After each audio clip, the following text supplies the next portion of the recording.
एका गावात गंपू नावाचा एक छोटा मुलगा राहायचा।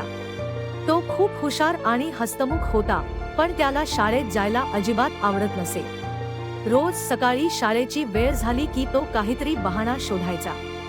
कधी त्याला ताप आल्याचं सांगायचा, तर कधी पोट दुखतंय असं म्हणायचा।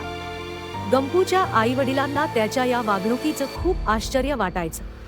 ते त्याला शाळेत का जायचं नाही असं विचारायचे, पण गंपू काहीच बोलायचा नाही। गंपूच्या आईने ठरवलं की यामागे काहीतरी कारण असलं पाहिजे। तिने गंपूला शाळेत का जायचं नाही हे शोधायचं ठरवलं। एके दिवशी ती गंपूच्या शाळेत गेली। तिने गंपूच्या शिक्षकांशी बोलून घेतलं। तिने विचारलं, गंपूला शाळेत यायला का आवडत नाही?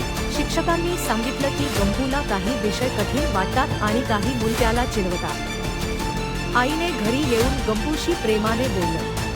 तिने त्याला विचारलं, गंपू, तुला शाळेत काय आवडत नाही? गंपूने शेवटी सगळं खरं सांगितलं। त्याला अभ्यास कठीण वाटायचा आणि मित्र चिडवायचे। आईने त्याला समजावलं की शाळा फक्त अभ्यासासाठी नाही, तिथे मित्र मिळतात आणि खूप काही नवीन शिकायला मिळतं। तिने त्याला त्याच्या अडचणी शिक्षकांना सांगायला सांगितलं। दुसऱ्या दिवशी गंपू शाळेत गेला आणि त्याने शिक्षकांशी बोलला। शिक्षकांनी त्याला समजून घेतलं आणि अभ्यासात मदत केली।